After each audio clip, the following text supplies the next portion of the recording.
Hey there, lovebirds. Welcome back to Big Day DIY, the ultimate wedding planning podcast for couples who want to take control of their big day without losing their minds. I am your host, Tiffany Lanier, wedding planner, author, and your personal wedding planning guru. We are continuing with planning your destination wedding. Today, we're going to discuss choosing the wedding venue and where your guests will stay. In our last episode, we narrowed down your top 2 to 3 destination locations, somewhere that fit your vision, is easy for your guests to get to, and works with your budget. Today, we're picking the wedding venue and letting the venue dictate where your guest should stay. Why?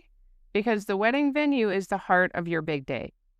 If you pick the perfect hotel, but then realize there's no wedding venue nearby that fits your vision, then you're stuck. So in this episode, we are going to make sure that you get both right. By the end of this episode, you'll have a short list of venues that match your budget and vibe, plus accommodation options that make sense for you and your guests. So let's get into it. Step 1, choosing your destination wedding venue. When picking the venue, there are 4 major factors you want to consider: capacity, full service versus DIY, weather backup plan, and finally, price. So let's start with capacity. Can it fit all of your guest list? Some venues cap out at 50 guests, others can hold 500. So just make sure the space can accommodate all of your group. If you're dreaming of a small, intimate wedding, then don't choose a massive ballroom. It'll feel empty. If you're expecting 100 plus guests, then make sure the guests can fit comfortably. Not just the wedding, but the sit-down dinner and the party afterwards. Side note, I totally understand that at this point of planning, you have no idea how many people will come to your wedding. So let's go back to episode 3, where we made the preliminary guest count. Take a look at that list and remind yourselves of your max count. If you have a destination wedding, would you invite all of them? And if so, how many people on that list do you think would go to your destination wedding? If your invite list consists of, let's say, 100 people, and you counted 80 people that you think would come, then plan for 80 guests. If you have 100 people that you're going to invite, but think that only 30 will come, then plan for more like 40 plus. You will be surprised how many people actually jump in on your big family vacation/wedding and not want to be left out. So just make sure to look for a wedding venue that can hold, on average, 70% of your master invite list. Next, let's talk about the type of wedding, full service versus DIY. How much do you want to handle? Some venues offer all-inclusive wedding packages, where they take care of the catering, bar service, rentals, decor, DJ, band, even the wedding coordinator. These can be a lifesaver for destination weddings, especially if you don't want to be managing vendors from afar. These types of venues are usually attached to a resort and require you to have all of your guests stay at that resort. If the wedding venue that you found is all-inclusive and it's not attached to a hotel, most likely that venue will have hotels that they have relationships with that they will recommend. A full-service wedding venue can sometimes, though, be restrictive when it comes down to trying to customize your wedding, bringing your own vendors, things like that. So just make sure you know exactly what the rules are in each venue before getting too excited about it. Now, on the flip side, if you're super hands-on and want to customize everything, look for private venues that allow outside coordinators, catering, and decor vendors. Just keep in mind that you'll be hiring more vendors yourself. You might have to bring in tables, chairs, and even the kitchen setup, and it might end up costing more than an all-inclusive venue. However, with the help of an amazing local coordinator, this can be super easy, and you can have the wedding of your dreams exactly the way you want it. If you're feeling torn, look for a venue that allows partial customization, where you can bring in your own decor but still get the catering and bar service included. If you are doing something like this, a partial customization or doing full DIY venue for a destination wedding, we highly recommend hiring a local independent wedding planner to manage everything. An emphasis on local. Someone who's been planning weddings in that area for at least 3 or more years. They will have relationships with vendors and have the know-how that will save you tons of time and money. Next, let's make sure that you have a weather backup. What is your plan B? If you're getting married outdoors, hello beachfront vows or vineyard views, ask yourself, what happens if it rains? Does the venue have an indoor or at least a covered backup space that can still feel romantic? Are you okay with moving the ceremony inside if needed?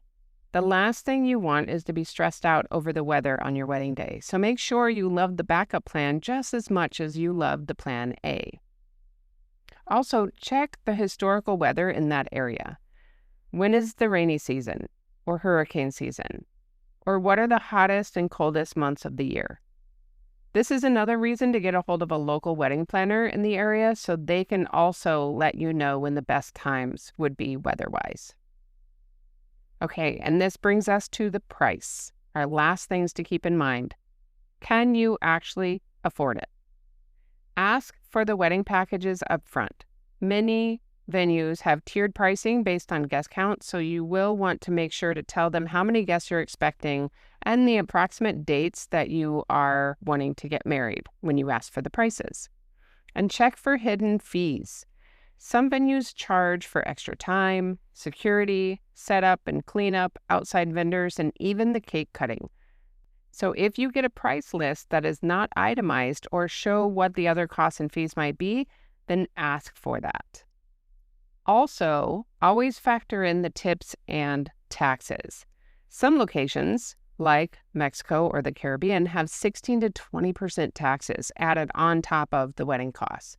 So always ask if taxes are included or read the small print on any of the quotes to make sure that it is or is not included. I find that many venues do not include the taxes when quoting specifically food and beverage packages. Also, on food and beverage, always include the 15% tip in your calculations. Some quotes will include a service fee, quote unquote, but sometimes that's more of a staff fee and not the tip, and sometimes it is the tip. So if they do charge a quote unquote service fee, then ask them up front if that is the tip or not, so you know whether you need to add on 15 to 18% for gratuities. Now that you have those 4 things thought about, let's start searching venues. To search for venues, I again would recommend using AI like ChatGPT or Perplexity AI. You can write a prompt like, I would like to get married in Whistler, Canada in March of 2027. I am expecting 40 guests. Please list the 5 highest rated wedding venues. Quote unquote. If looking for a wedding venue that also has hotel rooms in it, then you could add, I would like my guests to stay on site for 3 nights in a hotel that costs approximately $250 a night. Please recommend 5 hotels that have wedding venues inside of them that would fit what I'm looking for. Something like that. You'll be surprised at how easy that is. I also recommend checking Instagram by searching hashtags like hashtag Whistler Destination Wedding, or same thing, any of your locations, hashtag that location, destination wedding, and it'll come up. A lot of photographers will also come up at that time, so you can start to make a short list of photographers in that area as well. Going back to the idea of contacting independent wedding planners, this is where you should reach out to wedding planners and even those local photographers you like, just to pick their brain. Call them. I get calls all the time from people that are just in the research phase of deciding what hotels and venues would work best for them. And I happily walk them through the options. Once I understand how many guests they're expecting, when they want their wedding to be, the vibe they're looking for, and their wedding budget, I can totally drop my knowledge on them. As a wedding planner, I like to help them through this part. Most of the time, I find that they're just not getting accurate information. So I like to walk them through it, even if they don't hire me as a planner.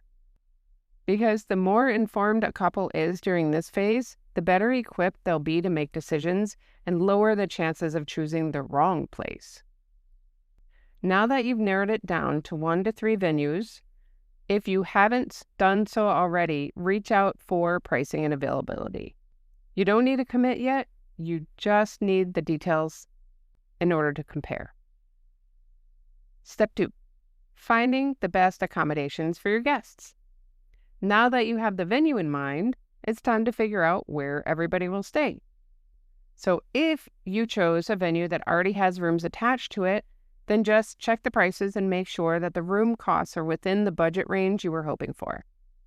Remember in the last episode, we talked about having a cost per night in mind?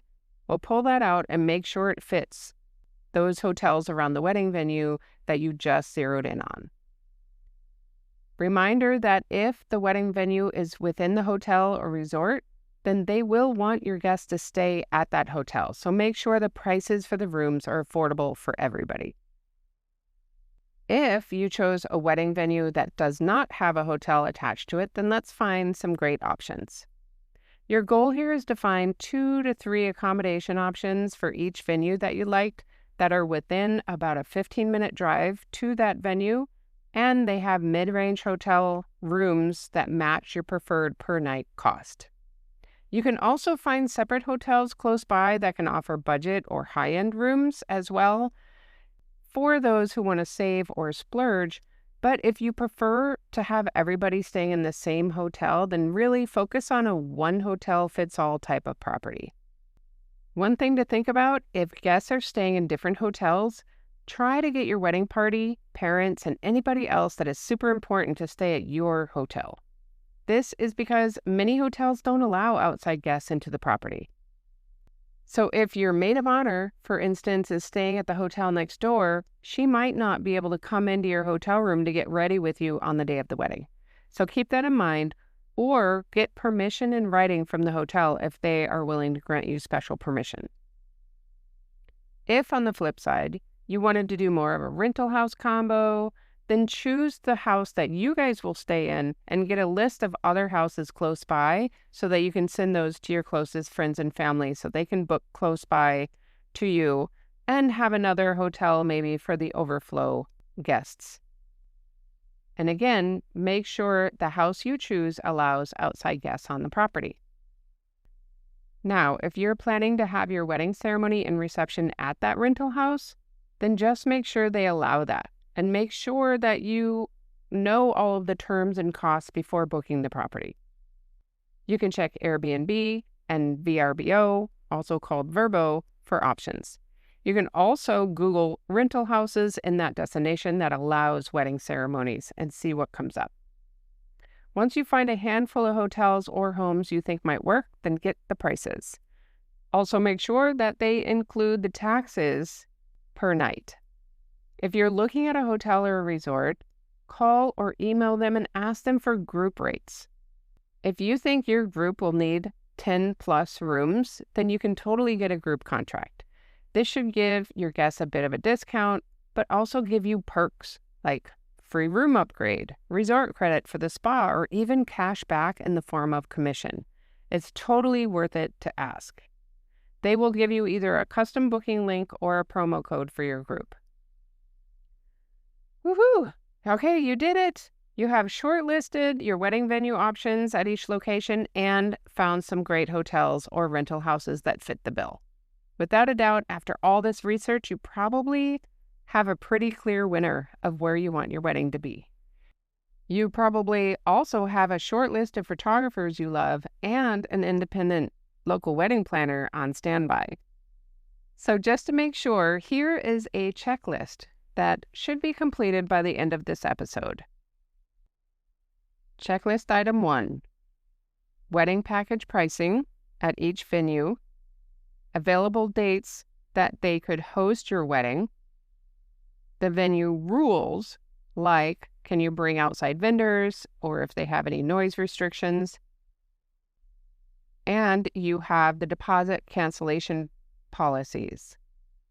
Then for the accommodations, you have requested the group rate discount, checked about shuttle or transportation options for your guests, and what perks you as the couple get from the hotel, like a free room upgrade or spa credit.